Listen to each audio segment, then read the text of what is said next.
Hello and welcome if you're new to my channel, and if you're a subscriber, a warm welcome back. Quiet luxury is a topic that is trending on social media at the moment, and it's been trending for a few months. When the topic started, talk was of quiet luxury being a trend. It's something that's going to come and go, like what happens with a lot of trends in fashion. And it's been brought on by the recession, people wanting to dress a lot more discreetly, a little more understated, no labels, nothing too overt during a time when a lot of people are struggling. It was also said that quiet luxury is very much for the rich. And then in the last week, conversation has taken a turn, and it's now seen as something that's classist, it's racist, it's elitist. And I've just been watching from the sidelines. As you know, my channel is very much focused on quiet luxury and just observing the conversations. But when the conversation turned to the racist, classist element this week, I just thought, oh, let me come in with a slightly different viewpoint. I'm Anesu Sagonda, and I produce educational luxury content for anyone after the finer things. Whether you're new to money and wanting to learn how to navigate the terrain, or you're into luxury but you want to focus more on quality under the radar brands, or you're young and starting out in life and wanting to reap the benefits of buying quality from the get-go, then my content is geared towards you.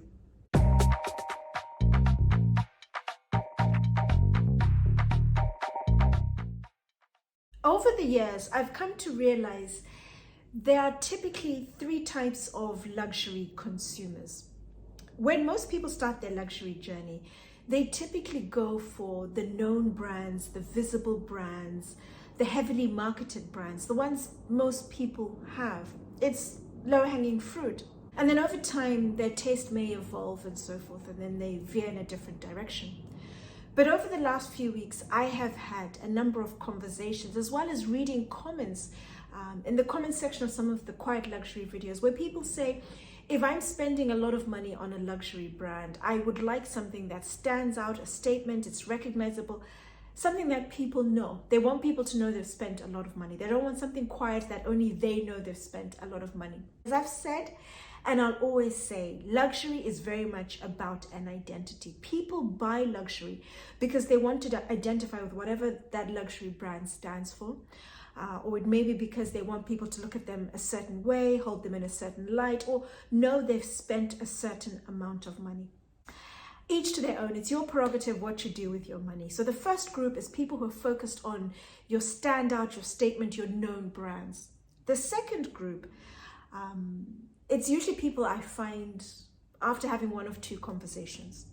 The first may be, they'll say, oh, could you recommend an under-the-radar handbag brand for me? Because I don't want to buy something that everybody has, everybody knows. I want something different, something unique, something maybe a little more exclusive. Or someone will say, I have £5,000, for example, to spend on a handbag, but I want something that is £5,000 worth of quality and craftsmanship.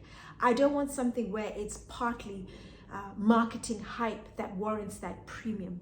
They want their money to work for them. They want their money's worth from their purchase. And with the second group, it's people who over time, as they've matured, a little older, a little wiser, they've become maybe a little more discerning, and they want more for their money.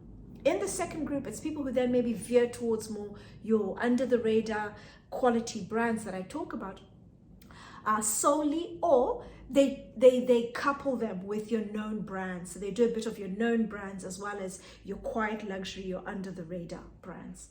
And then the third group is the one that I'm very much a part of. People who don't care for the known luxury brands at all. Their focus is very much on a quality product, very well made.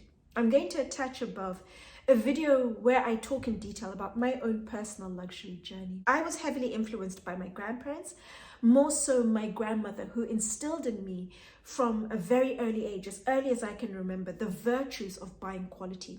Whenever we went out shopping, it was never about the hype or the fuss or a known brand. It was always about beautiful materials and exceptional craftsmanship. And that's something that I've just honored my entire adult life.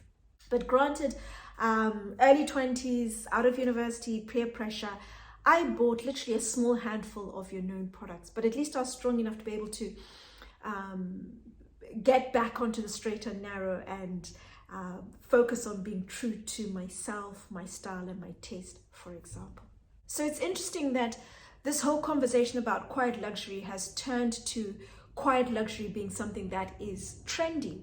I started my channel 3.5 years ago, and I started it for a number of reasons, but one of the main reasons was because I wanted to find my tribe. I wanted to find like-minded people, people who are like myself, who didn't care for the fuss, the fanfare of known brands, but just wanted to focus solely on the quality of the materials, the craftsmanship, for example. And that's when I started my channel, and it's been growing steadily.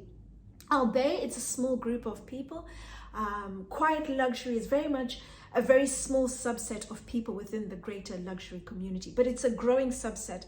3.5 years ago, I started my channel. I'm now just over 5,500 subscribers and growing. Even when the supposed quiet luxury trend comes and goes, my channel will still be going, because there are many people who are subscribing, who are watching my content, and they like the concept of buying quality, buying lesser known, buying into the exclusivity, for example, that goes with your under the radar quality brands.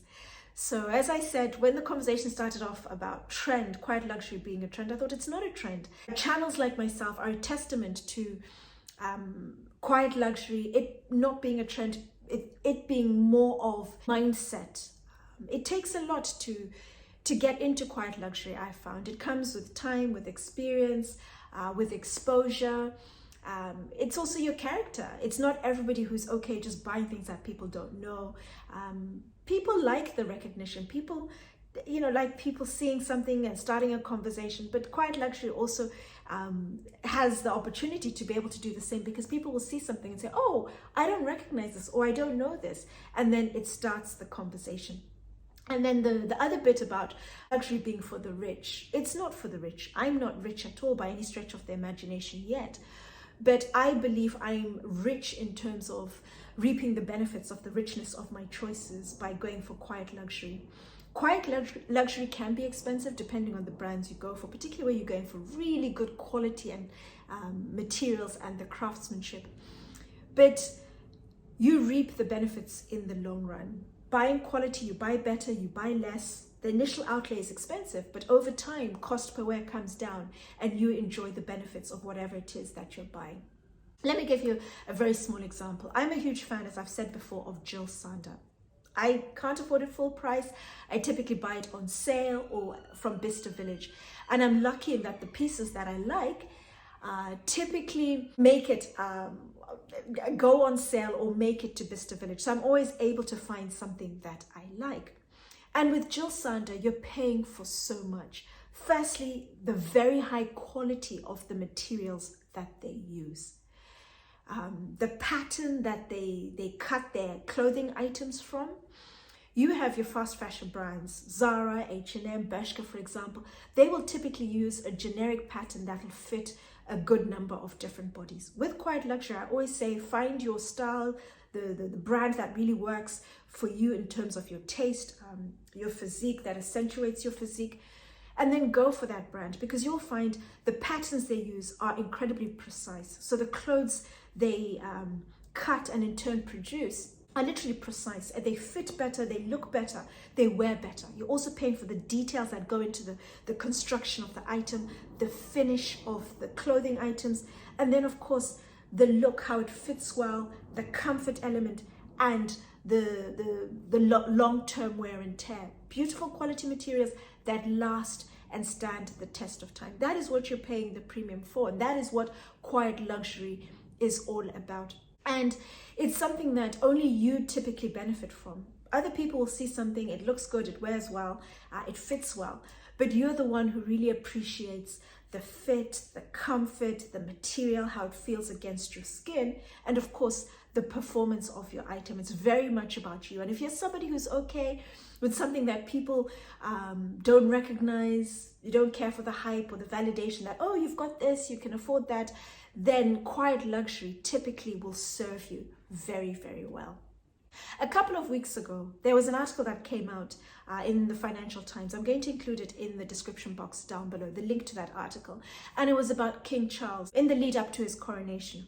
And this was an article, very gentle read, that bolsters everything that I believe in, that I talk about on my channel: buy better, buy less, better fitting clothes that fit well, that stand the test of time, you keep wearing over and over again.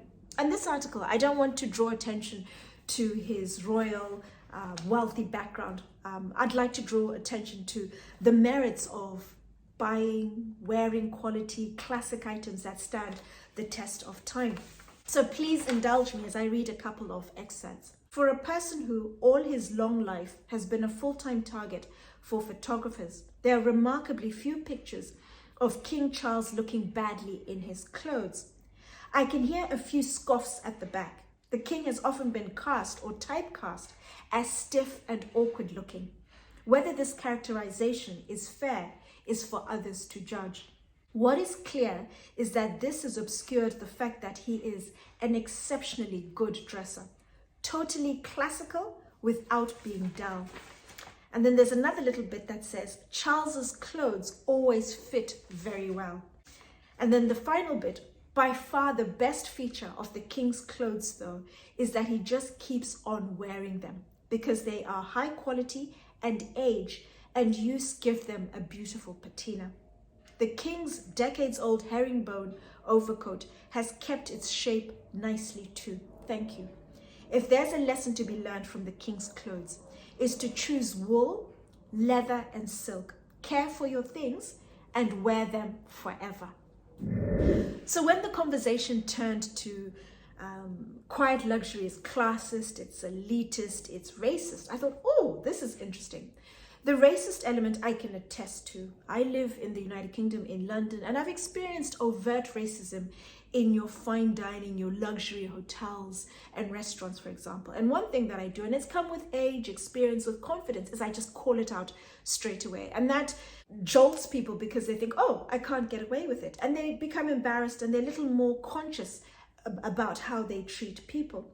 But with this whole classist element, I look at Black people and I think to myself, with wealth, we typically don't have wealth beyond first generation. Not many Black families have second, third, and fourth, fifth generation of wealth. So it's not something a lot of Black people, the majority of Black people, have grown up with. They haven't grown up in environments where, families, reference groups, for example, where people are very comfortable and au fait with wealth and quiet luxury and maneuvering and how to navigate and what to do or not to do. It's something that has come with time. And there's a raging debate that just refuses to go away about Black women in luxury, and how Black women don't deserve to partake in luxury and enjoy the spoils, the benefits of luxury. But I'm a Black woman, as you can obviously tell, and I've never let anyone limit. Life is for the taking. Everything is for the taking. Luxury is for the taking. It's up to you whether you know, like, appreciate, acquire a taste for something and go for it. With quiet luxury, it's understated, it's not overt, it's something that takes a certain personality, a certain level of confidence to wear something that you truly benefit from, enjoy, and not many people know. If you're that way inclined, you have the personality that doesn't need that validation, it's great.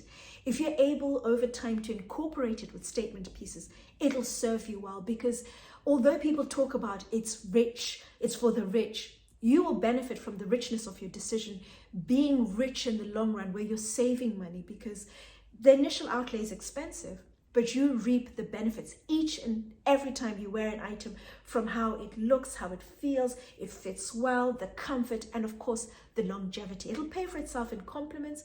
People will notice it and compliment you. They may not know it, and it may actually be a conversation starter. But when the conversation turned to classist, elitist, racist, I was like, racist element, we can deal with it, call it out. But classist, elite, it's there for the taking. Enlighten yourself, know what's out there, what's quality, what works for you, and of course, partake and enjoy. So I hope this whole conversation dies down, because Black, white, everything else in between, I have an incredibly lively comment section off the back of my channel. People who are like-minded, who don't care for the hype, the fuss, the fanfare of known brands, but just focused on quality and craftsmanship, quiet luxury, and we're a growing tribe, which I look forward to seeing how the conversations continue to develop after this supposed trend dies down. Any thoughts, any comments, as always, please let me know in the comments down below. And to all my other subscribers and viewers, thank you for watching, and I look forward to seeing you all again soon.